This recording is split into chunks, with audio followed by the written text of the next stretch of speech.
Donc,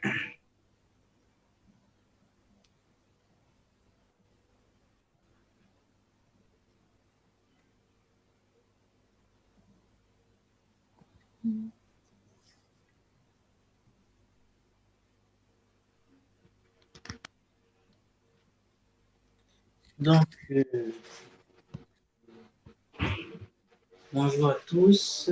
Bonjour. Bienvenue à notre premier rendez-vous de cette nouvelle année 2021. Et donc, avant tout propos, je voudrais adresser ou présenter mes vœux de santé à tous ceux qui nous suivent depuis l'incubateur de Porto et tous les internautes qui nous suivent depuis Facebook, ceux qui sont également présents dans cette salle de réunion sur la plateforme Zoom. Je voudrais aussi revenir à la conférence, disant que nous allons aujourd'hui aborder une thématique principale en Afrique, donc le financement des entreprises africaines. Et nous parlons précisément des défis et des enjeux inhérents au marché africain. C'est une problématique qui n'est pas nouvelle. Tout le monde en parle. Aujourd'hui, nous avons le plaisir de recevoir deux spécialistes issus de l'un des banques, du milieu des banques d'affaires et puis l'autre du milieu plutôt du côté du régulateur, donc de la Banque centrale, pour échanger, débattre de la thématique. Donc, très rapidement, pour conduire ces échanges, je serai également accompagné de Sarah, qui est directrice générale au sein de notre think tank. Et je vais, sans tarder, laisser la parole à nos invités pour se présenter très brièvement et nous parler aussi un tout petit peu de leurs activités, ce qu'ils font, leur structure. Donc, je laisse la parole à Monsieur Makosso pour commencer. D'abord, merci pour cette initiative qui consiste à justement à réunir quelques experts africains autour de thématiques d'importance. Donc, merci pour cette opportunité que vous nous donnez de nous exprimer ici. Je me présente, Loïc Makosso, je suis associé gérant chez Ariès Investissement, qui est une société de conseil financier à vocation de banque d'affaires. Nous existons depuis 2011 et concrètement, nous accompagnons nos clients dans la structuration et le financement de leurs projets d'investissement en Afrique. Nous sommes établis à Brazzaville, mais nous couvrons pas mal de pays d'Afrique francophone. C'est donc à ce titre que nous avons notamment commencé des opérations des infrastructures dans la banque, dans l'assurance, dans l'agro-industrie, les mines et le pétrole. Donc, je suis accompagné, dans ma tâche, par mon associé Régis Matondo et mes collaborateurs, à qui je tiens donc, bien entendu à rendre hommage parce que ce travail-là n'aurait pas pu se faire sans eux. Donc, voilà en quelques mots qui nous sommes. Très bien, merci Loïc de répondre affirmative à notre invitation aujourd'hui et de partager tes expériences et puis tes idées sur la problématique que nous allons évoquer aujourd'hui. À présent, je vais laisser la parole à Nafé, plutôt économiste à la Banque centrale en Afrique centrale, donc qui doit être quelqu'un que Loïc devrait plutôt côtoyer très prochainement. Notre objectif aussi, c'est de réunir des Africains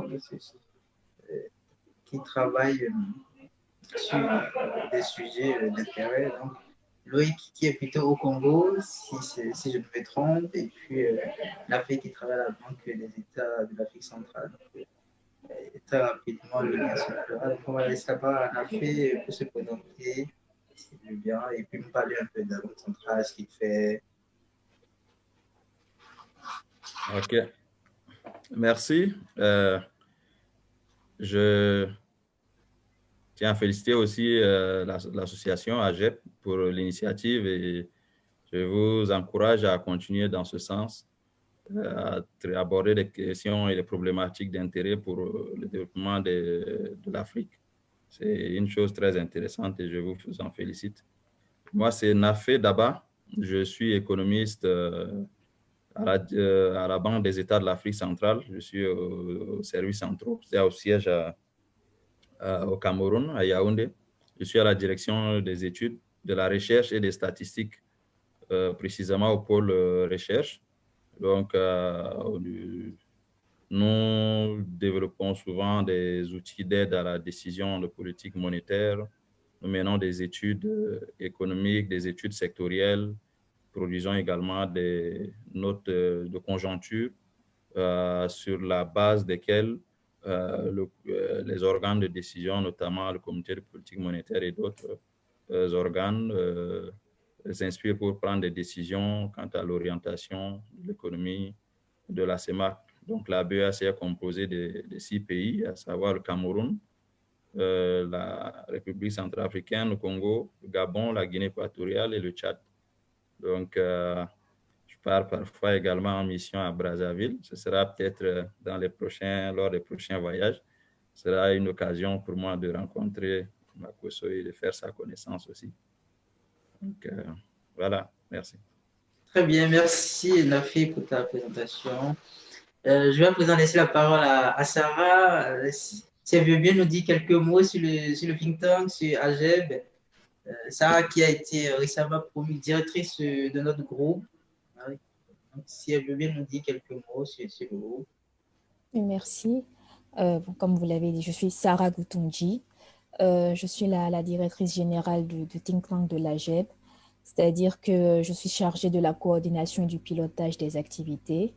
Je suis également chargée de définir les thématiques, toutes les thématiques que nous publions dans nos rédactions, dans nos articles. Et vraiment, je suis fière de faire partie de cette association parce qu'en quelques mois, nous avons rédigé près d'une cinquantaine d'articles, ce qui n'est pas peu. Ça montre l'engagement des jeunes qui sont dans cette association, que je remercie d'ailleurs. Ça montre le sérieux qu'il y a et ça montre l'organisation qu'il y a.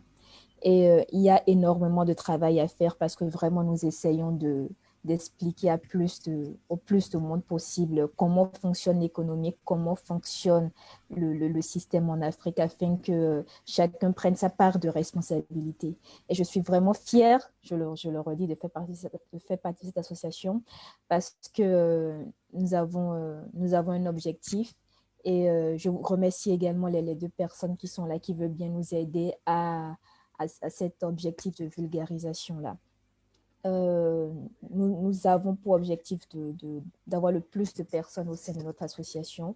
Et si tout va bien, nous allons bientôt doubler les effectifs. Donc, vous verrez encore plus d'articles, plus de publications, plus d'études. Et j'aimerais souligner quelque chose, c'est que nous travaillons actuellement sur un indicateur de pauvreté qui sortira bientôt et j'espère que vous pourrez apprécier cet indicateur-là. Je vous remercie. Très bien. Merci Sarah pour cette présentation. Je pense que je n'ai pas grand-chose à rajouter, si ce n'est préciser que Sarah conduira le pilotage, assurera le pilotage du groupe et la coordination des activités avec moi.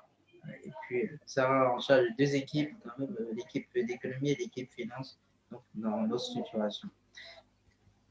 Pour entrer dans le cœur du sujet, je vais sans doute laisser la parole à Sarah également pour démarrer. Donc, Sarah a quelques problématiques par rapport au financement des entreprises et qu'elle voudrait, Sarah s'est prêtée volontaire pour faire partager les préoccupations du public qui nous suit. Donc, Sarah a quelques interrogations pour M. Makosso. Je laisse la parole à Sarah. Très bien, merci. Monsieur Makosso, avant qu'on ne rentre dans le vif du sujet, vous travaillez dans une banque d'affaires. Beaucoup de personnes, beaucoup d'entrepreneurs se plaignent actuellement des difficultés qu'il y a à avoir accès au financement en tant qu'entreprise africaine. Elles estiment qu'elles n'arrivent pas à avoir accès à du financement. Qu'est-ce que vous en pensez? Selon vous, quel est l'état actuel du financement des entreprises en Afrique? Alors, merci pour cette question. La problématique de l'accès au financement est réelle.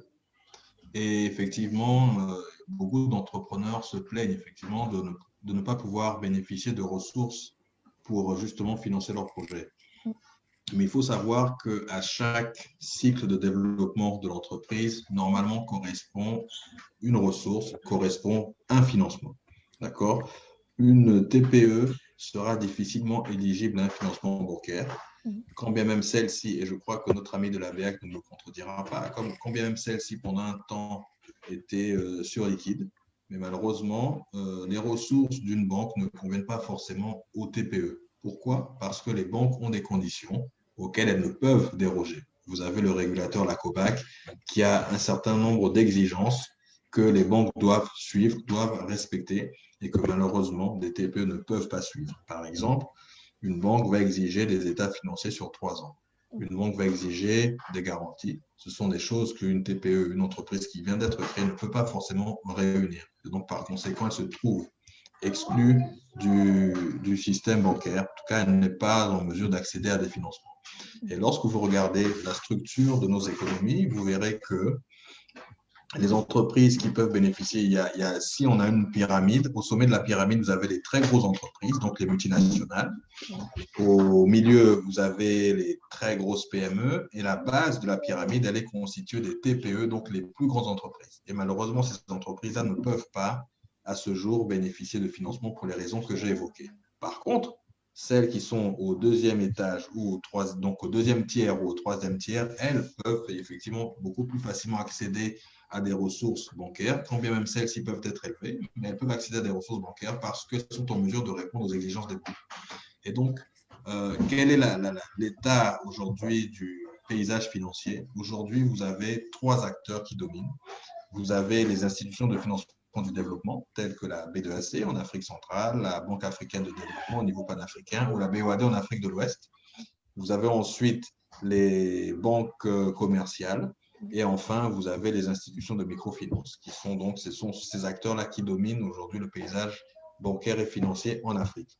Maintenant, il y a une tendance forte que l'on constate, c'est que vous avez aujourd'hui des fonds d'investissement qui s'intéressent de plus en plus à l'Afrique et qui sont en mesure de proposer des options de financement aux entreprises. Mais une fois de plus, la tendance chez les fonds d'investissement, c'est de privilégier des gros tickets d'investissement et par conséquent, les TPE ne sont pas forcément éligibles ou alors les primo-entrepreneurs ne sont pas forcément éligibles.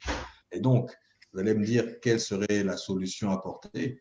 Alors, aujourd'hui, il y a des tontines. Déjà, les Africains font beaucoup les tontines, donc c'est déjà un moyen de financer son entreprise. Vous avez aujourd'hui des options nouvelles comme le crowdfunding, le financement participatif. Et puis après, vous avez ce qu'on appelle le love money, c'est-à-dire l'argent des proches, c'est-à-dire l'argent que vos proches, vos amis peuvent vous prêter pour démarrer votre entreprise. Et moi qui vous parle, c'est comme ça que j'ai commencé. Voilà. D'accord. Justement, pour rebondir sur ce que vous aviez dit, vous avez parlé tout à l'heure des fonds de garantie. Vous avez des parlé fonds d'investissement. Des fonds d'investissement. Je parlais de fonds de garantie parce que nous savons que la BAD a lancé un fonds de garantie il n'y a pas longtemps. Est-ce que vous avez levé plus de 10 milliards de francs CFA comme fonds de garantie? Est-ce que vous, à votre niveau, vous avez remarqué que ces fonds de garantie-là ont un impact sur le terrain? Ou est-ce que, comme vous l'avez dit, elle ne touche que les TPE, elle ne touche que les PME, les TPE, qui forment quand même le gros de la base des entreprises en Afrique, ne sont pas touchés. Alors, justement, la garantie, c'est l'accessoire à un principal. Le principal, c'est le prêt. Une entreprise qui n'est pas éligible à un financement bancaire, même si vous multipliez les fonds de garantie, il n'y aura pas d'impact.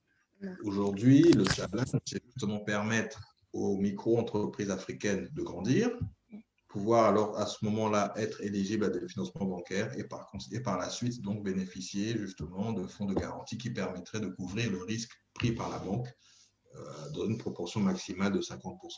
Donc, c'est une très bonne chose de mettre en place des fonds de garantie, en ce sens où effectivement ça conforte à la fois les banques et les emprunteurs. Mais pour ma part, le fonds de garantie ne résout le problème que partiellement parce que vous laissez encore une grande frange des entreprises sur le carreau parce que celles-ci ne sont pas éligibles à des financements bancaires. D'accord. Très bien.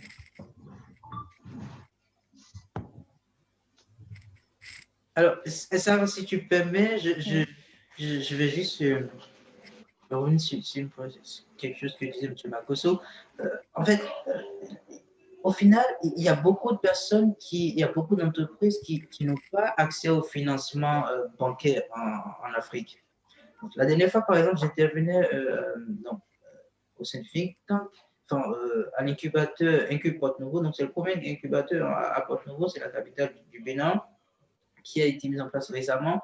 Et puis, il y a un entrepreneur, un monsieur, qui m'a dit, finalement, votre think tank produit des analyses pour des gens, un public assez averti.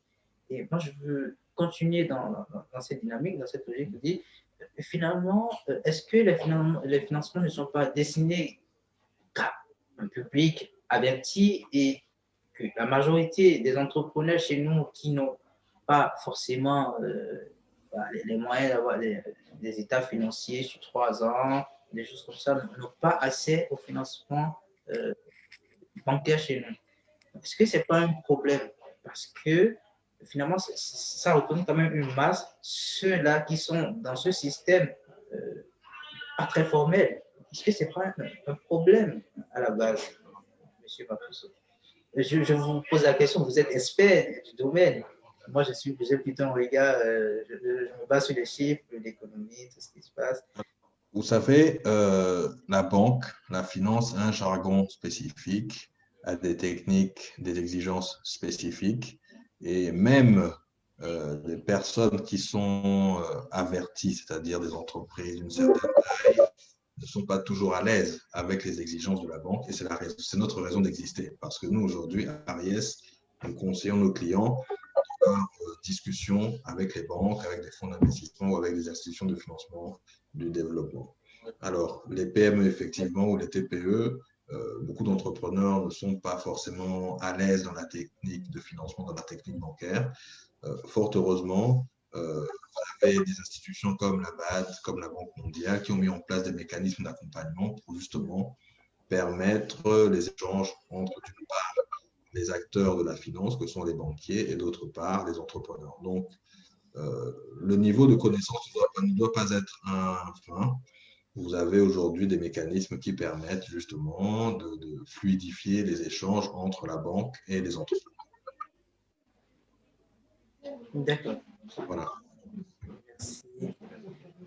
Donc, je pense que cette question, elle m'est revenue principalement parce que je sais qu'il y a des gens qui nous suivent depuis l'incubateur et qui probablement vont me dire, comme vous avez l'habitude de le faire, vous parlez qu'à un public qui ne nous concerne pas, parce que c'est quelque chose qui revient très souvent. Hein, on nous dit, vous parlez qu'à un public qui ne nous concerne pas. Nous sommes des entrepreneurs, on a commencé à faire des choses, on n'a peut-être pas les états financiers, on n'a pas ci, on n'a pas ça.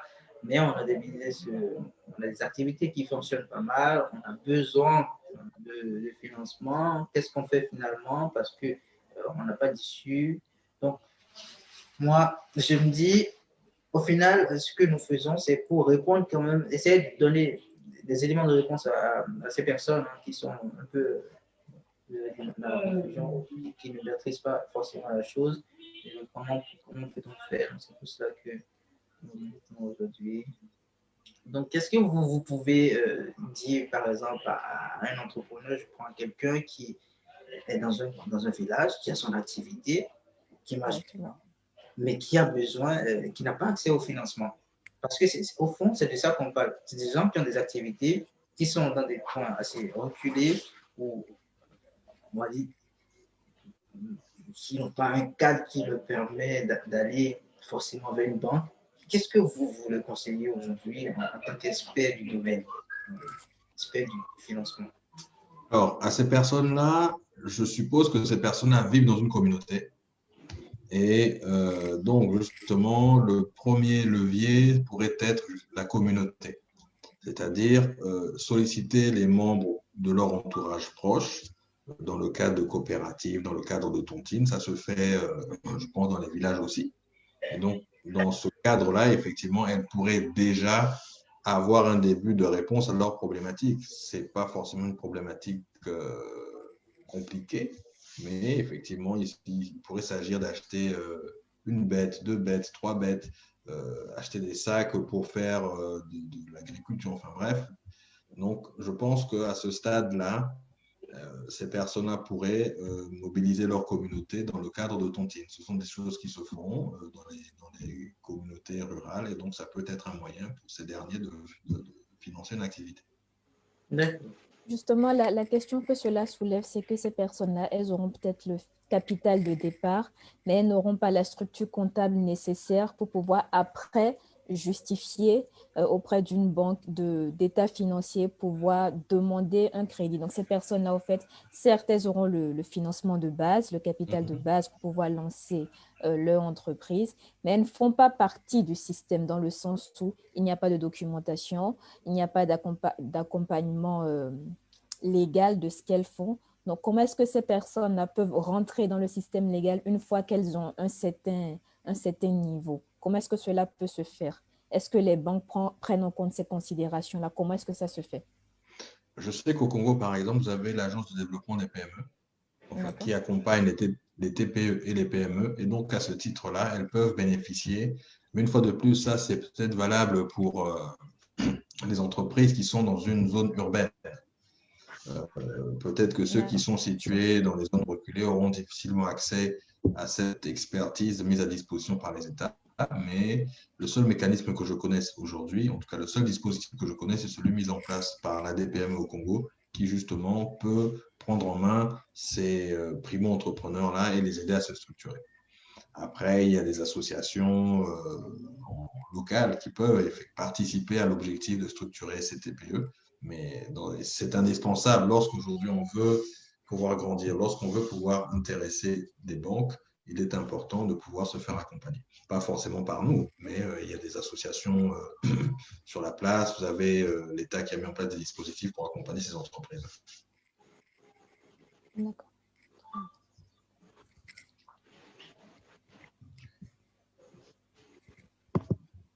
C'est possible que j'intervienne en complément. Oui, bien sûr. Oui, bien sûr. Il faut comprendre une chose. Enfin, là, ce soir, on est vraiment là pour échanger donc des idées.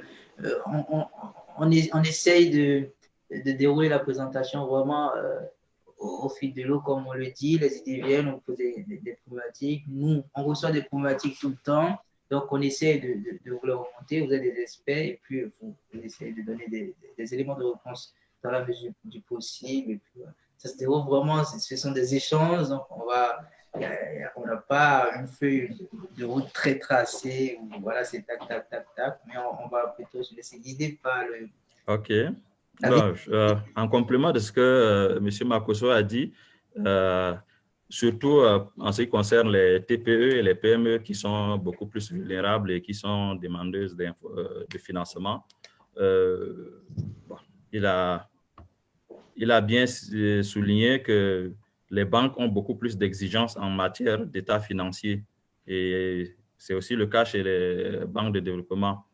Bon, vous avez demandé quelles solutions ils pourraient proposer. Je pense que à ce niveau, les TPE et les PME peuvent se tourner, par exemple, vers les établissements de microfinance qui ont moins d'exigences que les banques en termes de production des états financiers. C'est vrai qu'elles exigent également, mais en termes de niveau d'exigibilité au niveau des établissements de microfinance, c'est un peu plus souple.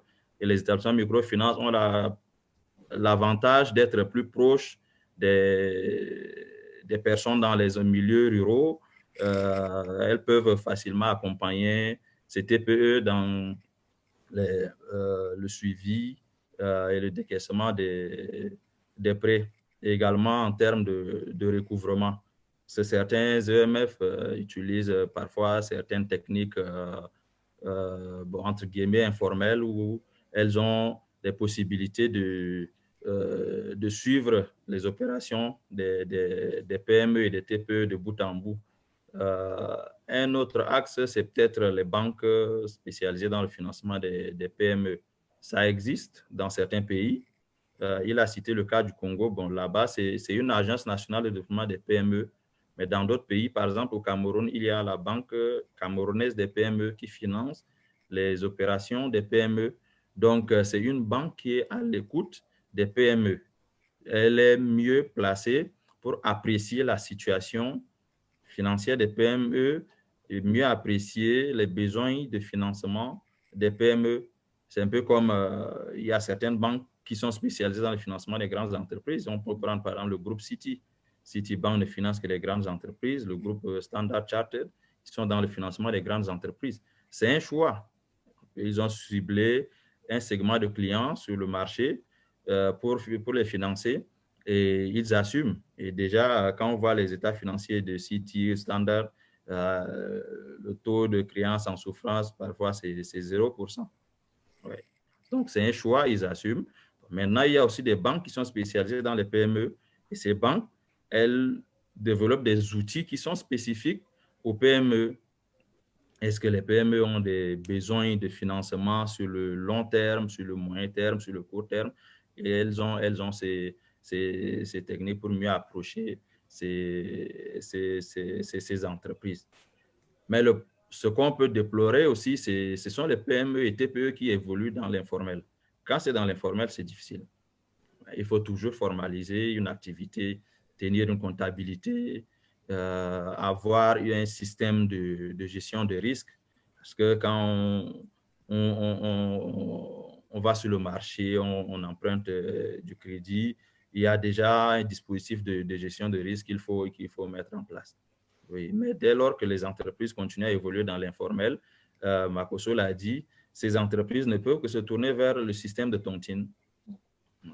Mais s'il faut maintenant venir vers le système financier, il faut avoir un cadre légal parce qu'il y a les normes prudentielles qui sont là, le superviseur, il va contrôler les états financiers, même pour les établissements microfinance, on contrôle également les états financiers. Donc, c'était juste un complément. Merci. D'accord. Super, Nafé, merci. Du coup, tu as évoqué plus rapidement une problématique, celle du coût du financement. Aujourd'hui, la semaine dernière, ou cette semaine, oui, je crois que c'était mardi, il y a l'AGEP qui a fait une publication sur le coût du financement des entreprises. Donc, principalement, on a parlé du Bénin où on disait que l'environnement de création, la création des entreprises, ça s'est nettement amélioré, le processus. Toutefois, il y a quelque chose qui est resté très constant, j'ai vu dans la publication, le volume de crédit, l'évolution du volume de crédit est resté très constant, relativement constant, hein, donc ça veut dire que les crédits, les banques ne donnent pas plus de crédit que ça. Et ce qui est encore plus marquant, ce que j'ai vu dans la publication, c'était le coût du crédit. Donc, on avait un coût du crédit qui était supérieur, largement supérieur à 6%, alors que l'économie elle-même fait un taux de croissance de, je dirais, en 5 à 6% globalement. On a déjà un coût de financement pour les entreprises qui est supérieur à la croissance de l'activité économique. Quelle appréciation vous donner de cela? Je renvoie la question d'abord à M. Makoso, qui est plutôt, je vais dire, dans le business, dans les affaires. Quelle est votre appréciation par rapport à ça? Une entreprise qui s'endette beaucoup plus cher que la croissance de l'activité économique. Parce que je prends la croissance de l'activité économique parce qu'on n'a pas aujourd'hui la facilité d'évaluer la rentabilité des secteurs. Sinon, j'aurais parlé de la rentabilité des secteurs comme élément comme référence, mais globalement, je pense au niveau macro, la croissance de l'activité économique. Donc, une entreprise dans un pays qui s'endette plus cher que la croissance de l'activité économique. Quelle est votre appréciation par rapport à cela? C'est sûr que l'argent cher. Aujourd'hui, les banques dans la sous-région, en tout cas celles que je connais, ne prêtent pas à moins de 8%. Donc ça, c'est une difficulté à relever pour les entreprises. Et donc oui, ça peut limiter les capacités de développement de celles-ci parce que le coût de l'argent est assez élevé. Maintenant, comme je disais tantôt, il existe des solutions beaucoup moins onéreuses, en tout cas en ce qui concerne les PME. Donc, il existe des alternatives qui permettent donc aux entreprises de mobiliser, en tout cas celles qui sont établies, qui ont déjà un certain vécu. Donc, il existe effectivement des alternatives pour ces entreprises-là lorsqu'il s'agit de mobiliser des financements. Par exemple, le capital investissement est une alternative intéressante. Très bien. Super. Du coup, je vais revenir à M. Makoso. C'est des préoccupations que j'avais. j'ai regardé un peu aussi sur le marché des titres publics. Donc, on voyait que les États, hein, globalement, que ce soit en Afrique de l'Ouest comme en Afrique centrale, en fait, les États s'endettaient aussi autour de 6-7%, hein, globalement. Globalement. Donc, ça veut dire l'investissement sans risque est à 6-7%.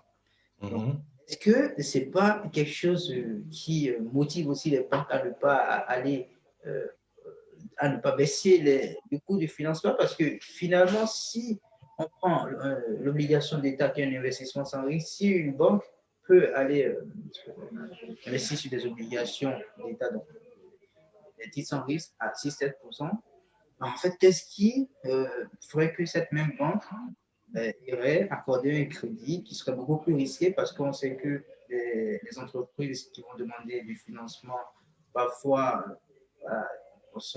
présentent un profil de risque, on va dire, beaucoup plus élevé que ces États. Est-ce qu'à un moment donné, là, il n'y a pas aussi le fait que sur le marché des titres publics, la banque peut acheter des obligations ou peut avoir des investissements sans risque qui sont à 6%, ce qui fait que si ce n'est pas au-delà de 6%, la banque ne donne pas un crédit tout simplement à une entreprise. Cette question, je la renvoie à M. Nappé, qui est plutôt du côté de la Banque centrale. Là, je veux vraiment revenir sur l'efficacité de la politique monétaire qui est menée dans la zone. Est-ce que la politique monétaire qui fait qu'aujourd'hui, les taux souvent sont assez hauts, hein, assez élevés, elle n'est pas en partie, je ne dirais pas inefficace, mais est-ce qu'il ne reste pas à faire?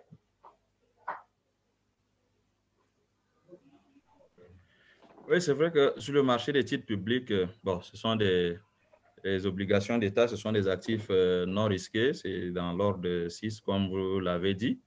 Mais au niveau du secteur,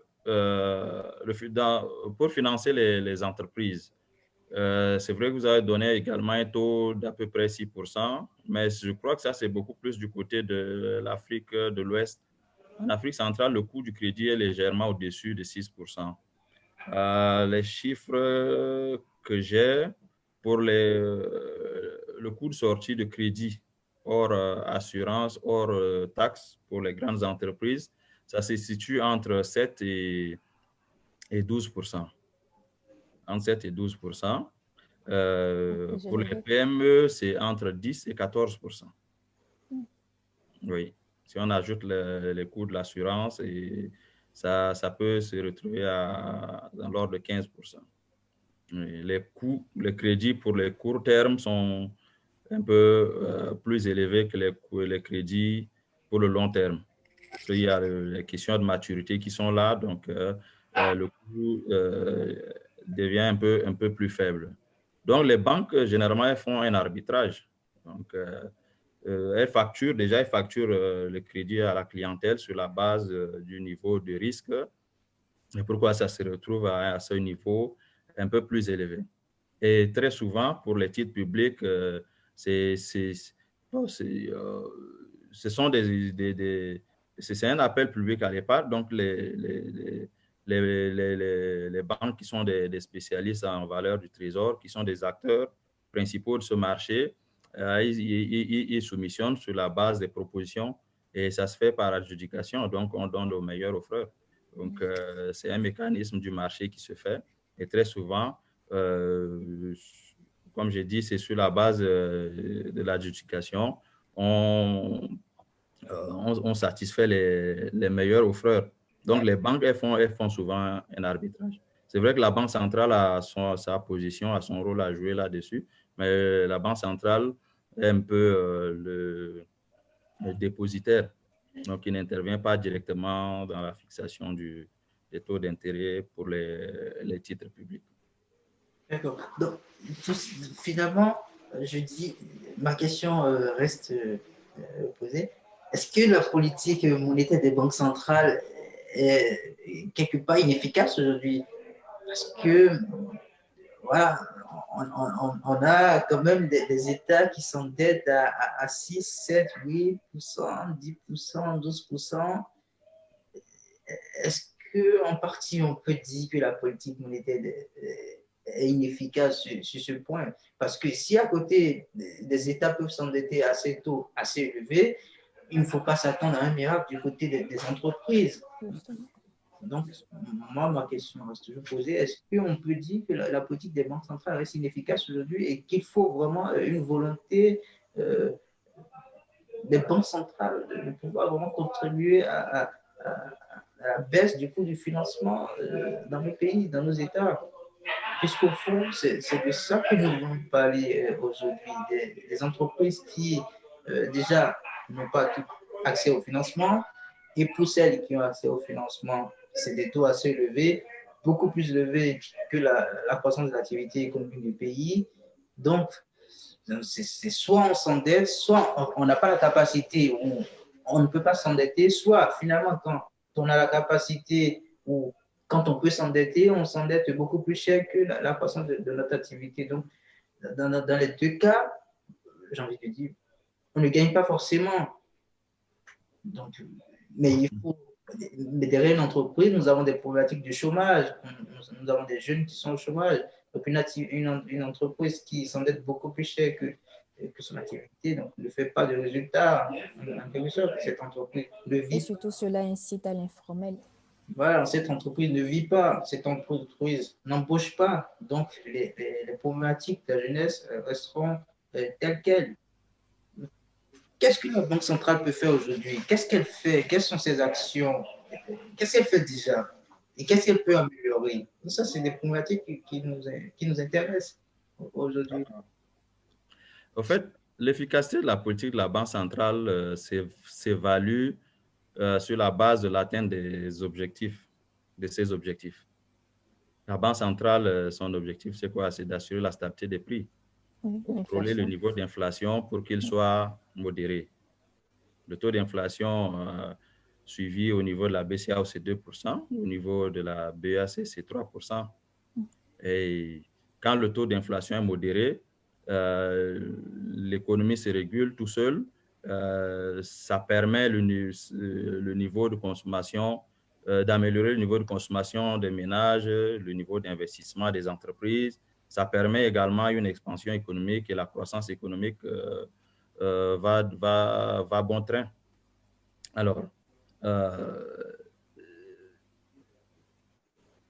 le lien direct entre la conduite de la politique monétaire telle que vous le dites et le financement des entreprises, un lien direct n'existe pas à ce niveau. La Banque centrale, pour financer l'économie, elle passe par le marché monétaire. Le marché monétaire, c'est la place financière où les établissements de crédit échangent de la liquidité. Donc, il y a un compartiment qui est spécifique au financement. On dit refinancement de l'économie, c'est-à-dire les banques commerciales. Elles peuvent venir se refinancer avec les effets des entreprises au niveau du marché, du compartiment du marché monétaire. Donc, elles présentent les collatéraux, c'est-à-dire ce sont des garanties des dossiers de crédit des entreprises. Elles viennent se refinancer auprès de la Banque centrale. Donc, la Banque centrale ne finance pas directement les entreprises. Elle refinance les entreprises par le canal des banques commerciales. Donc, la banque commerciale joue le rôle d'interlocuteur entre les entreprises et la Banque centrale. Les entreprises peuvent également émettre des titres de créances négociables ou bien des billets de trésorerie qui sont des titres de dette, toujours sur le marché monétaire. Oui, mais là aussi, elles se font accompagner par des entreprises ou encore des agences de notation. Elles montent le dossier, elles se présentent qu'elles soumettent sur le marché monétaire et la Banque centrale, qui est le régulateur, il contribue à la mise en œuvre de la politique monétaire à travers ces différents compartiments. Quand les titres sont présentés, ce sont des émissions, donc tout le monde peut acheter ces titres. Oui. Bon. Maintenant, parlant des coûts du crédit qui sont élevés, je suis d'accord que c'est très élevé, Mais ça, c'est le marché. C'est la confrontation entre l'offre et la demande. Aujourd'hui, au niveau au niveau des entreprises, le coût du crédit est élevé, mais ce sont les banques qui facturent ce coût. Elles les facturent sur la base du niveau de risque. Il y a plus de demandes de crédit. Les banques satisfont certaines demandes et d'autres demandes également ne sont pas satisfaites parce que il y a des contraintes. Il y a des contraintes du côté de l'offre, il y a des contraintes également du côté de la demande. Du côté de l'offre, il y a certains éléments liés, par exemple, à la difficulté des banques de transformer des crédits, des ressources courtes pour financer des projets d'investissement. Si on prend le niveau des dépôts des banques commerciales, c'est constitué peut-être à 80% des dépôts à vue. Les dépôts à terme ne sont pas énormes. Donc, si 80%, environ 80% des dépôts sont des dépôts à vue et que la banque reçoit des demandes de crédit d'investissement, c'est-à-dire à plus de 5, 10 jusqu'à 15 ans, elle a du mal à financer cela. Donc, elle doit maintenant utiliser peut-être comme solution, peut-être essayer de transformer les ressources courtes en ressources longues en proposant peut-être des alternatives aux déposants, du genre dire, au lieu de cantonner les ressources dans les comptes courants, proposer des produits financiers sur 5 ans, sur 10 ans, mieux rémunérés pour inciter les clients à faire des placements dans le moyen terme. Et sur cette base, les banques peuvent utiliser ces ressources pour les financer. Mais dès lors que ce sont des ressources courtes, elles sont aussi limitées à leur niveau. Et quand c'est comme ça, elles font aussi parfois de la surenchère. Pourquoi le niveau du crédit est élevé. Du côté de la demande également, les contraintes sont énormes. Parfois, il y a la mauvaise qualité du portefeuille de la clientèle. Il y a plein de problèmes d'asymétrie d'information au niveau des entreprises. Oui. Il y a des entreprises qui utilisent, par exemple, les phénomènes de 3 bilans pour se faire... ça, il faudra préciser à nos auditeurs ce que ça veut dire. Nous, on comprend, mais il faudra le expliquer, cette notion de 3 bilans. Le phénomène de 3 bilans, c'est quoi? Les entreprises, généralement, elles dressent 3 bilans. Oui. Pour une même année, il y a un premier bilan qui est destiné au fisc, donc pour l'État, pour le paiement des impôts. Il y a un deuxième bilan qu'elle présente à l'entreprise pour demander du crédit. Il y a un troisième bilan qui est pour elle-même. Donc, voilà un peu quand on dit phénomène de 3 bilans, c'est-à-dire elle dresse 3 états financiers différents pour le même exercice et elle utilise chaque état dans un contexte. Selon le besoin, oui. Oui. Et des fois, les entreprises, quand elles reçoivent du crédit, elles détournent ces crédits pour d'autres fins. On parle de détournement de crédit, c'est-à-dire on reçoit du financement, par exemple, pour créer une telle unité de production, mais dès qu'on reçoit, peut-être on peut utiliser pour faire des voyages. Le PDG fait un voyage de prospection, peut-être en Asie ou bien en Europe, tout ça. Donc, ça sont des problèmes de détournement de crédit. Donc, il y a un sérieux problème d'aléa moral du côté des entreprises. C'est ce qui fait qu'aujourd'hui, certaines banques sont réticentes à financer les crédits des entreprises. Donc, voilà un peu le problème qui se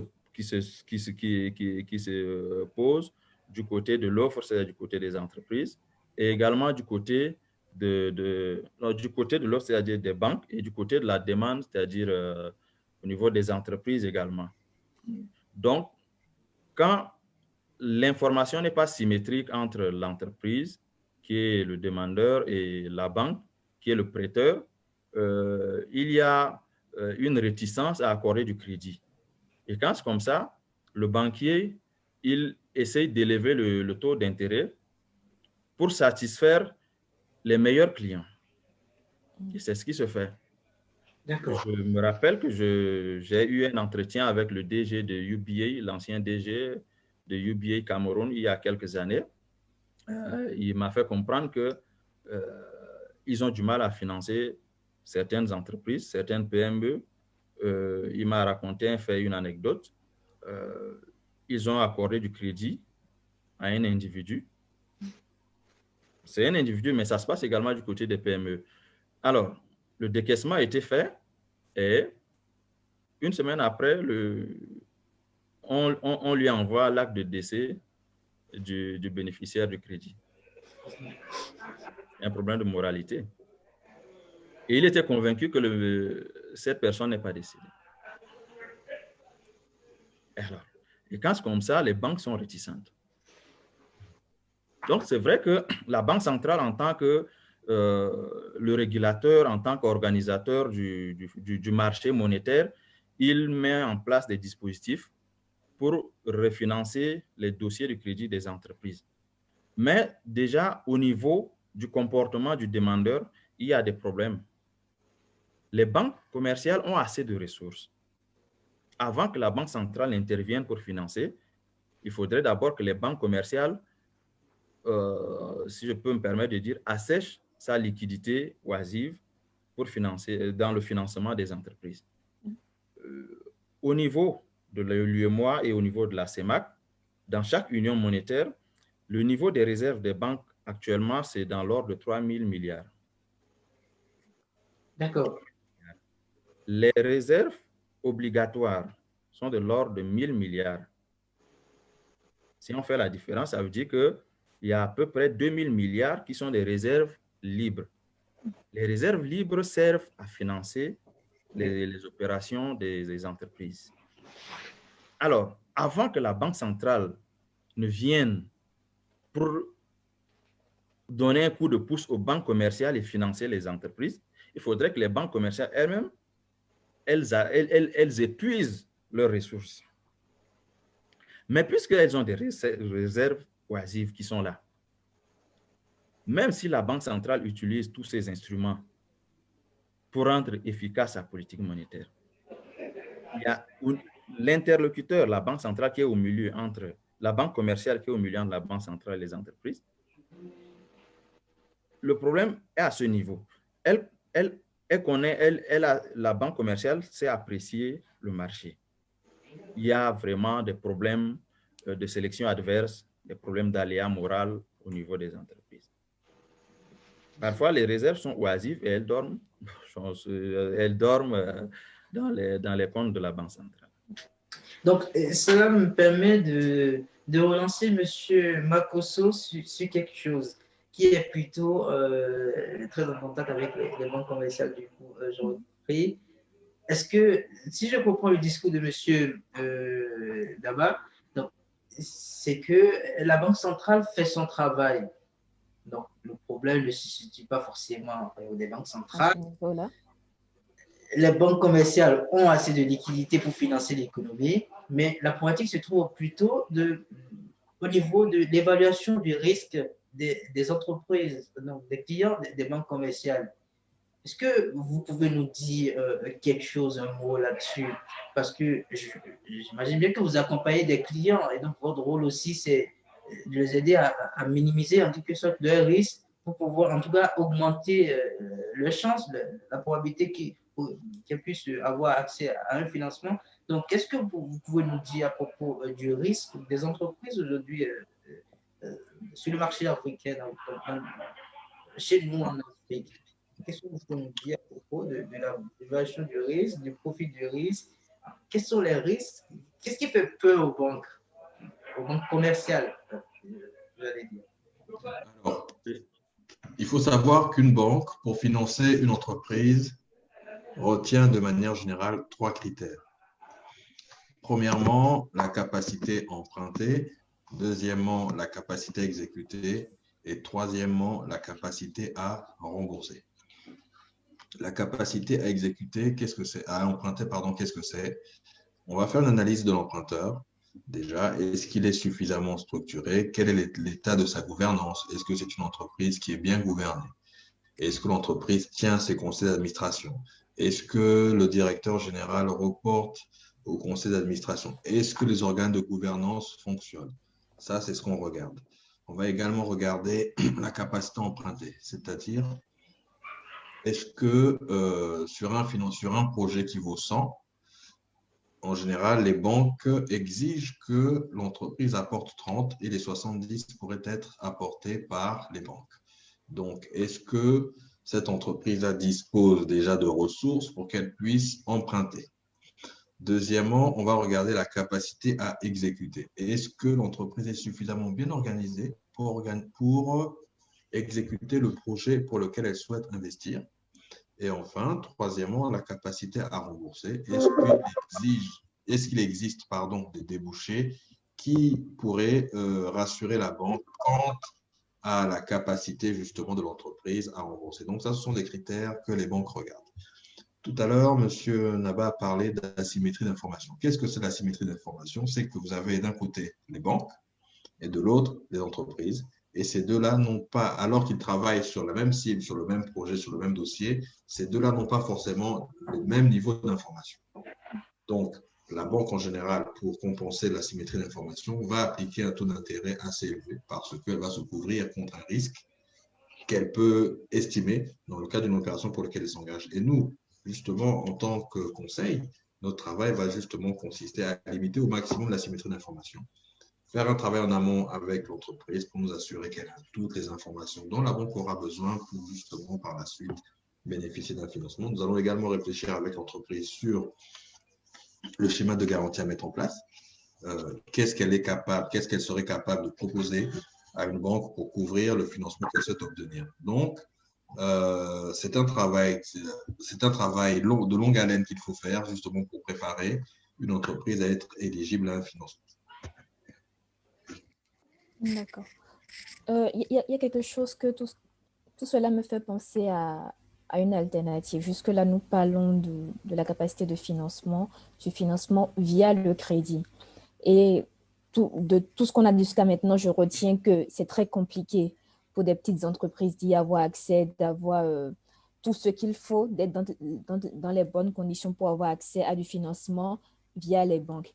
Qu'en est-il du financement via les marchés financiers? Est-ce que les marchés financiers peuvent être un moyen pour les entreprises d'avoir accès à du financement? Est-ce que nous avons en Afrique des places financières assez stables pour que quelqu'un, un individu lambda, un auto-entrepreneur puisse se financer, puisse lever des fonds sur les marchés financiers?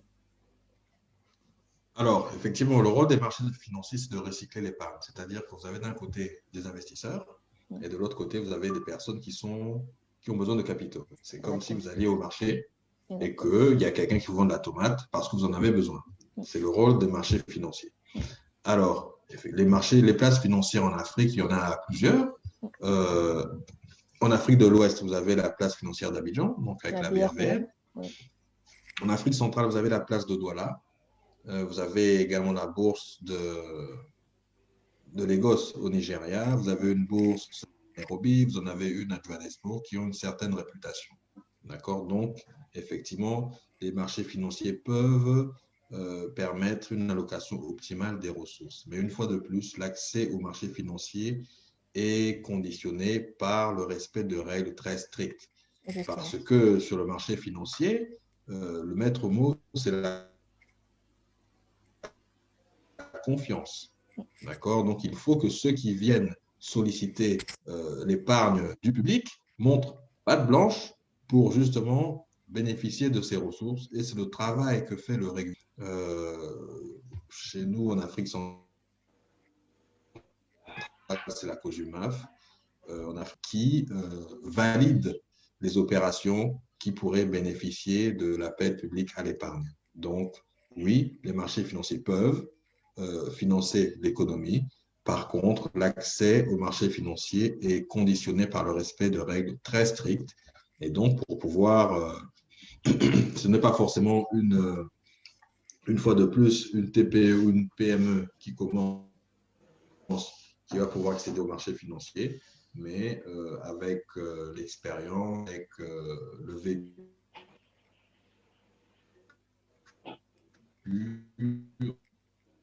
obligataire. Donc, l'entreprise va émettre de la dette et que des particuliers comme vous, moi, pourront acheter, et donc il y aura une rémunération au retour, ou alors être coté en bourse, c'est-à-dire émettre des actions que les individus pourront également acheter. Donc, cela pose également la question alors parce que là, on se place sur le côté de l'entreprise qui cherche un financement, mais il faudra également qu'il y ait des investisseurs. Je pense quand même qu'il y a pas mal de personnes qui pourraient investir sur les marchés financiers en tant qu'investisseurs. Donc, se pose également la question de l'éducation financière des personnes qui ont le revenu. Est-ce que, voilà, il se pose cette question de l'éducation. Donc, il faudrait quand même, je pense, qu'on éduque un peu plus les personnes sur le moyen d'investir leur argent sur les marchés financiers, sur les places financières, afin que les entreprises en bénéficient. Oui, il y a un travail d'éducation une fois de plus, mais par exemple, l'Afrique de l'Ouest est bien avancée dans le domaine. Vous avez aujourd'hui des boîtes comme Sonatel, comme Orabank, qui ont fait de très belles opérations sur la place d'Abidjan. Donc aujourd'hui, vous avez une communauté d'investisseurs qui est suffisamment dynamique et qui peut justement driver ce marché financier. Nous avons une question d'un de nos téléspectateurs. Je vous la pose à vous deux, à M. Daba et à M. Makosso. La question est la suivante. Comment est-ce que la diaspora peut-elle investir sur les TPE tout en s'assurant un calcul bénéfice-risque honorable? C'est donc Alors, quelqu'un de la diaspora qui s'exprime. vous avez, à mon avis, l'un des moyens pour pouvoir justement toucher les TPE, PME depuis la diaspora, ce sont les plateformes de crowdfunding. Vous en avez quelques-unes, mais je ne me souviens plus de leur nom. Il y en a qui le font déjà sur l'Afrique et donc qui peuvent donc constituer des intermédiaires qualifiés justement pour collecter ces ressources-là de la diaspora, les affecter, pardon, et les mettre au profit pardon, de PME. Donc ça, c'est quelque chose qui peut se faire via justement des plateformes de crowdfunding. C'est ce que je vois aujourd'hui. Vous avez également, via le capital investissement, on peut également collecter des ressources pour justement financer les TPE, PME. Ça, c'est une possibilité également. Et puis après, vous pouvez faire du love money, vous pouvez faire Oui, voilà, ce sont des outils qu'on peut utiliser pour financer. Peut-être un complément. Oui. Oui, je voudrais insister vraiment sur le crowdfunding que Makosso a dit. C'est vraiment une alternative aujourd'hui. C'est une alternative pour le financement des jeunes entreprises. C'est très développé. Ça se fait sur la plateforme informatique à travers Internet. Et la diaspora pourrait facilement utiliser ce canal pour participer au financement des entreprises en Afrique. Oui. Il a parlé des sociétés d'investissement, il y a ça. Il y a également les établissements de microfinance. Certains établissements sont constitués en société anonyme, d'autres sont en coopérative. Ceux qui sont en coopérative, par exemple, de fois, ils financent leurs membres. Et ceux qui sont au niveau de la diaspora, ils peuvent, par exemple, ceux qui ont des comptes dans ces établissements de microfinance peuvent, par exemple, faire des virements dans ces comptes. Et ça fait un surplus de ressources qu'on met à la disposition des entreprises qui ont besoin de crédit pour se financer. Donc, voilà les différents canaux par lesquels la diaspora peut utiliser pour contribuer au financement des entreprises. Et là, je précise quelque chose. La personne se posait la question de est-ce que les canaux existants sont sûrs et est-ce qu'ils sont suivis est-ce qu'il y a un suivi juridique, un suivi légal? Bon, suivi juridique légal, les sociétés d'investissement, il n'y a pas de problème. Elles ont l'agrément, elles fonctionnent correctement. Les établissements de microfinance, oui, elles fonctionnent correctement. l'avènement du crowdfunding est récent au niveau dans notre sous-région. Je n'ai pas connaissance du cadre réglementaire qui régit le fonctionnement de ce marché.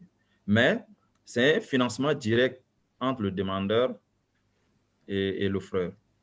Donc, je pense que ça peut se faire. Il y a une plateforme et c'est organisé. Déjà, pour le fonctionnement, il y a une autorisation de fonctionnement. Bon, maintenant, le cadre de contrôle et de supervision, je ne pense pas je n'ai pas souvenance, je n'ai pas toutes les informations à ce niveau pour certifier ou bien confirmer ma réponse. Mais il y a également une autre source de financement. Il y a le crédit FinTech. Les FinTech, ce sont des sociétés de technologie financière. Elles sont également répandues dans le monde. Au niveau de l'Afrique, il y a assez de FinTech aujourd'hui, beaucoup plus dans le système anglo-saxon, dans les pays anglophones. Dans les pays francophones, c'est récent, mais ils existent, les sociétés de technologie financière. Et certaines FinTech accordent également du crédit. Et les FinTech ont l'agrément de fonctionnaire. Donc, à ce niveau, peuvent bénéficier, elles peuvent utiliser ce canal. Par exemple, les entreprises qui ont besoin de financement peuvent utiliser ce canal pour se faire financer également. D'accord. Moi, je vais rebondir sur quelque chose, poser une question très généraliste à vous deux, M. Makosso également. Vous aurez compris que les questions de financement, c'est des choses qui m'intéressent beaucoup. Récemment, nous ne sommes pas sans savoir ici qu'il y aura un marché continental en Afrique, très prochainement, qui a été annoncé. Il y aura un marché continental. Cela exige plus de compétitivité de nos entreprises, donc il y aura plus de concurrence. Les entreprises, par exemple, qui sont basées en Afrique de l'Ouest seront confrontées aux entreprises qui sont plutôt au nord de l'Afrique ou plutôt au centre. Est-ce que cela ne remet pas la question du financement? Est-ce que ça ne met pas une couche supplémentaire à la problématique du financement des entreprises, puisque ces entreprises doivent être beaucoup plus compétitives aujourd'hui? En tout cas, il faut tenir sur le marché, parce que c'est un marché qui sera désormais continental et non plus des petits marchés régionaux. Donc, il faudrait que les entreprises puissent tenir. Donc, qu'est-ce que, concrètement, aujourd'hui, est-ce qu'il y a une urgence? Je ne sais pas, est-ce qu'il y a un engouement? Est-ce qu'il y a un enthousiasme qui fait que les banques, en tout cas dans le monde des banques d'affaires, on veut, par exemple, au Congo, on veut que les entreprises basées au Congo, ou des entreprises congolaises, soient des leaders du marché. Donc, est-ce qu'on réfléchit déjà à des solutions plus innovantes que ce qu'il y a déjà, tout simplement, pour faciliter l'accès au financement, en tout cas, avoir des avancées, mais beaucoup plus nettes que ce qu'on a. Parce qu'au final, on a l'impression, en tout cas, ce que les gens disent, les entrepreneurs, ce qu'ils ont l'habitude de dire, on travaille, mais on n'avance pas forcément. Et avec la dynamique du nouveau marché, ça, c'est pas quelque chose. Il faut avancer. Quand on travaille, il faut avancer, sinon on va mourir. On ne pourra pas tenir. Donc, est-ce qu'il y a un engouement aujourd'hui? Est-ce qu'il y a ce stimulus au niveau des banques d'affaires chez vous qui fait que aujourd'hui, on a vraiment envie que les entreprises congolaises soient leaders. Donc, on cherche des solutions innovantes pour pouvoir avoir du financement à moindre coût. Est-ce que vous pouvez nous dire par rapport à cela, le marché continental et puis des pratiques de financement existantes? Alors, c'est sûr que la zone de libre-échange économique, puisque c'est ce, je crois, à quoi tu fais allusion, c'est une opportunité pour les entreprises africaines, mais ne profiteront que celles qui seront le mieux préparées, celles qui seront que les entreprises les plus compétitives. D'accord? Ça, c'est d'un. Maintenant, je ne peux pas dire ce que chaque État fait individuellement. Je sais juste que il y a plusieurs éléments qui participent à la compétitivité des entreprises, parmi lesquels la fiscalité, mais pas seulement. L'accès à des ressources à des conditions soutenables participe également à la compétitivité d'une entreprise. Et donc, sur ce dernier point, vous avez une initiative qui est prise au niveau de la CEMAC, donc la Communauté économique des États d'Afrique centrale, pour créer un cadre juridique qui encadrait l'activité du private equity. Ça veut donc dire quoi? Ça veut donc dire qu'aujourd'hui, les entreprises auront une option de financement en plus de celle déjà existante pour bénéficier de conditions dites soutenables. Et donc, à mon avis,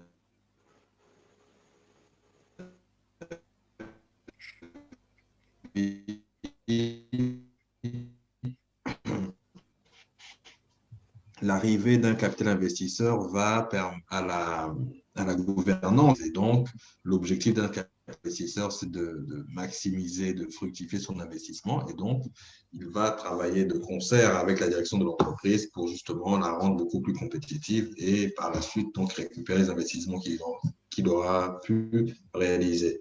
Donc, oui, la ZLECA, c'est une opportunité, mais n'y parviendront, n'en profiteront, pardon, que les entreprises les mieux préparées et les plus compétitives. Et pour ce faire, justement, l'accès à des ressources, à des conditions soutenables, permettrait justement à ces entreprises-là d'être plus compétitives. Donc, c'est un travail. Et nous, au niveau d'Ariès, justement, nous travaillons à diversifier notre réseau de partenaires financiers avec lesquels nous travaillons pour pouvoir offrir à nos clients des solutions sur mesure en termes de financement. Très bien, merci. Monsieur Dava, est-ce que au niveau de la Banque centrale, sans nul doute que la Banque centrale s'est déjà pensée sur la problématique et puis a déjà essayé d'élaborer des solutions pour accompagner les entreprises, en tout cas le système de financement des entreprises. Est-ce qu'il y a un engouement, un enthousiasme particulier? Est-ce qu'il y a une ambiance particulière à la SLEC? Oui, le secteur privé, c'est le moteur de l'économie. Les entreprises sont elles qui sont au cœur de la production. Quand les entreprises se portent bien, l'économie va bien aussi.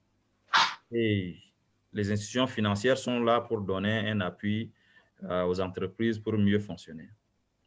Donc, au niveau des banques centrales, au niveau des institutions de régulation, nous promouvons l'intégration financière. L'intégration financière, elle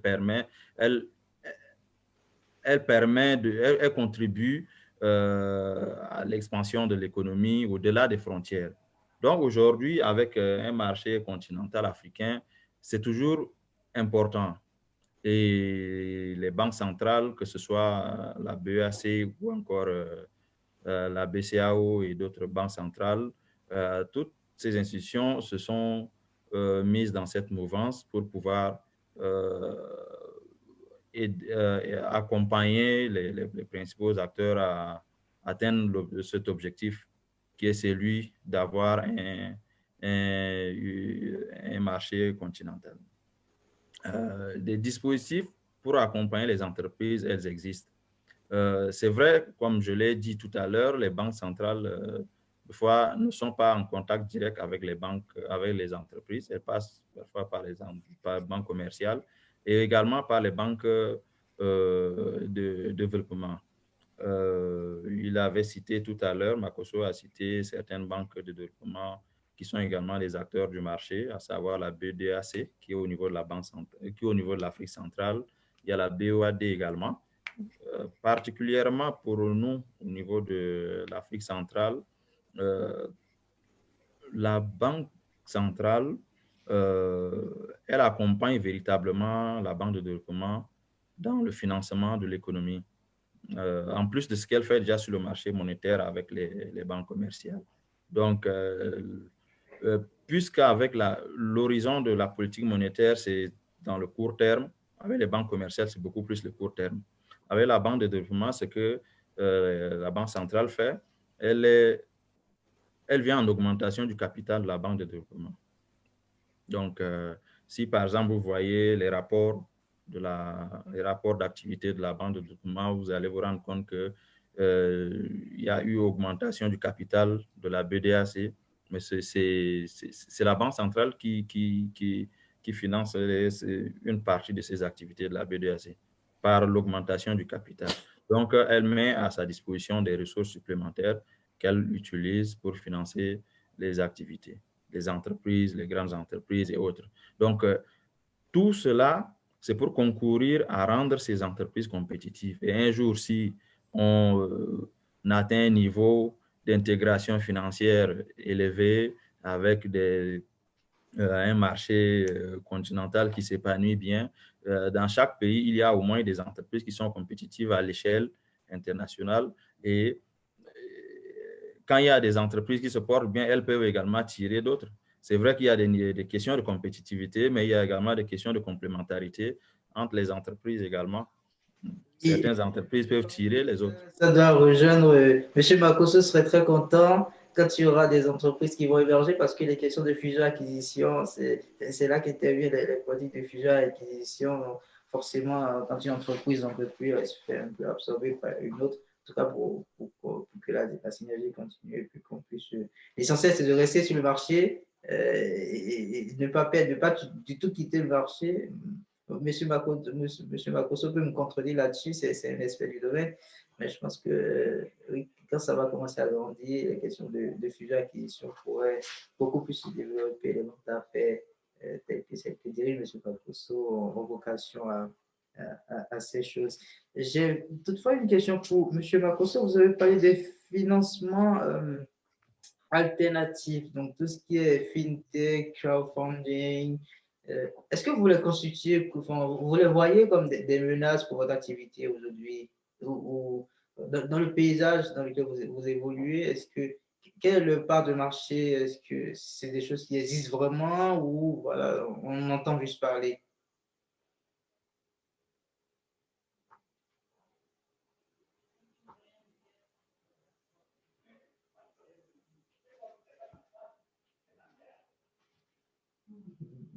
Monsieur Bacosso, vous savez?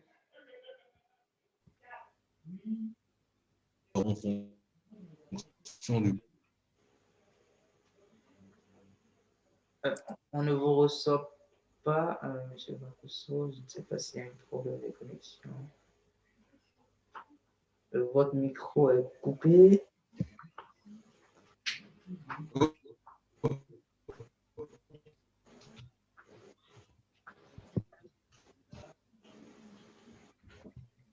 Allô? Oui, et là, je pense que là, on vous reçoit mieux. Bien. Je disais que non, bien au contraire, notre challenge, c'est de mobiliser, d'être capable de mobiliser des ressources dites au profit de notre clientèle. Donc, nous avons tout intérêt à travailler, à être capable de travailler avec tous les acteurs financiers, qu'il s'agisse de fonds d'investissement, qu'il s'agisse de banques commerciales, qu'il s'agisse de banques de développement. Nous devons être capables de travailler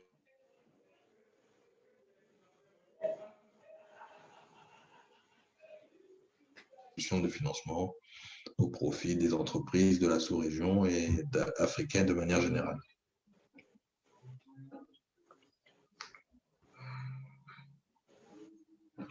D'accord. Voilà. D'accord, merci. Donc, pour vous, le fintech, c'est plutôt une très bonne nouvelle, c'est plutôt une très bonne Plutôt chose. des alliés apparemment. Ouais, Bien sûr. ce sont des partenaires d'affaires. Bien sûr. Très bien. Merci, Monsieur Makosso. Est-ce que Sarah, tu aurais d'autres préoccupations? Parce que moi, les préoccupations que j'ai, c'est principalement des choses que je reçois hein, quand on me demande, Berger. Non, justement, selon moi, ce qui était intéressant, c'était cette question sur la diaspora parce que justement, nous savons tous que beaucoup de jeunes vont à l'étranger, se forment au pays, mais après vont à l'étranger, vont voilà, utiliser le talent à l'étranger. Et ces personnes-là souvent ont envie de revenir au pays, ont envie de faire développer le pays, mais ne maîtrisent pas forcément les canaux, les moyens pour faire développer voilà, des activités au pays ou aider des entreprises qui existent déjà. Donc, je pense que c'est quand même, et je pense que cela se remarque lorsqu'on voit les investissements directs étrangers, généralement, ce sont des dons d'individus à leur famille. Donc, ça montre l'importance de la diaspora qu'il faudra prendre en considération. Et je pense que euh, les, les remarques, les recommandations qui ont été données aujourd'hui ne sont pas tombées dans des oreilles de sourds. On va commencer à s'y intéresser. Je pense que beaucoup de personnes, on serait étonné de voir le nombre de personnes qui sont intéressées par ce genre de financement. Donc, pour ma part, je suis très contente d'avoir pu poser toutes ces questions-là à nos deux interlocuteurs. Je les remercie pour leurs questions. J'ai tout noté et j'ai vraiment appris aujourd'hui. Merci pour vos réponses. Plaisir partagé. Merci beaucoup en tout cas. Merci. Et à votre disposition si vous avez d'autres questions. Moi, j'ai une dernière question pour M. Makosso. J'ai lu votre dernière tribune dans Jeune Afrique où vous parliez de l'investissement, d'ouverture des vannes pour l'investissement dans les infrastructures. Alors, je veux faire un petit rapport, un petit lien avec les fintechs, parce que, enfin, les fintechs, les plateformes de crowdfunding, nous savons tous que l'utilisation de ces moyens de financement nécessite la connexion à l'Internet, enfin l'accès à l'Internet, donc à des infrastructures de télécommunication, on va dire tout simplement pour mettre tout ça. Est-ce que aujourd'hui, vous estimez que, par exemple, chez vous au Congo, il faut investir encore plus dans les infrastructures de télécommunication pour pouvoir justement permettre aux gens, aux entreprises qui n'ont pas forcément accès au financement bancaire, de pouvoir utiliser ces instruments, finalement, ces véhicules d'accès au financement. Parce qu'une chose est qu'il existe des, des plateformes de crowdfunding, mais l'autre chose, c'est avoir l'accès à la connexion pour pouvoir se connecter et faire toutes les opérations là-dessus. Est-ce que vous estimez aujourd'hui qu'il faut un investissement, faut un effort d'investissement au niveau, en tout cas, soit au Congo, soit dans votre zone en Afrique centrale, c'est problématique, parce que j'ai vu votre tribune, une très belle tribune. J'ai eu l'occasion aujourd'hui d'en discuter avec vous en direct, donc je me permets. À mon avis, la modernisation des infrastructures est une préoccupation permanente, constante des autorités publiques. C'est sûr nous avons fait des progrès spectaculaires en 15 ans. Maintenant, on ne saurait se contenter du statu quo. Donc, il y a des efforts qui ont été faits et il y a des efforts qui continuent d'être faits et qui vont être faits encore. Donc, oui, c'est une préoccupation permanente et donc il faut toujours améliorer ce qui existe pour justement permettre une baisse du coût de la connexion et donc réduire aussi la fracture numérique. Donc oui, on vient de loin, c'est vrai, mais on peut encore mieux faire. D'accord. Et Ariès Investissement est prêt à relever ces défis, j'imagine bien. Accompagner les acteurs du secteur public qui voudront. Bien sûr, bien sûr. Très bien. Ben, écoutez, moi, je vous remercie particulièrement pour vos éléments de réponse. J'espère que nos téléspectateurs, nos internautes, ceux qui nous suivent depuis l'incubateur ou depuis notre page Facebook ont pu, comme moi, passer un bon moment, en tout cas, avoir des éléments qui leur permettent de donner des réponses à des préoccupations existantes. On a aujourd'hui la chance d'avoir deux experts qui nous parlent vraiment, on va dire, ce sont des échanges à cœur ouvert qui nous disent ce qu'il en est, des questions de financement des entreprises en Afrique. J'espère que chacun est content, on va dire tout simplement, de cet échange. Je remercie également M. Nafé. Donc, j'espère qu'on se reverra très prochainement à Orléans quand on verra un peu clair avec la situation Covid. Et merci également à Sarah pour le travail qu'elle fournit au sein de notre groupe. Merci à tous et puis au plaisir de vous revoir également. Merci à vous. Merci. Merci. Très bonne soirée. Merci. Bonne fin Bonne de soirée, week-end. bon week-end. Merci. Merci. Ok.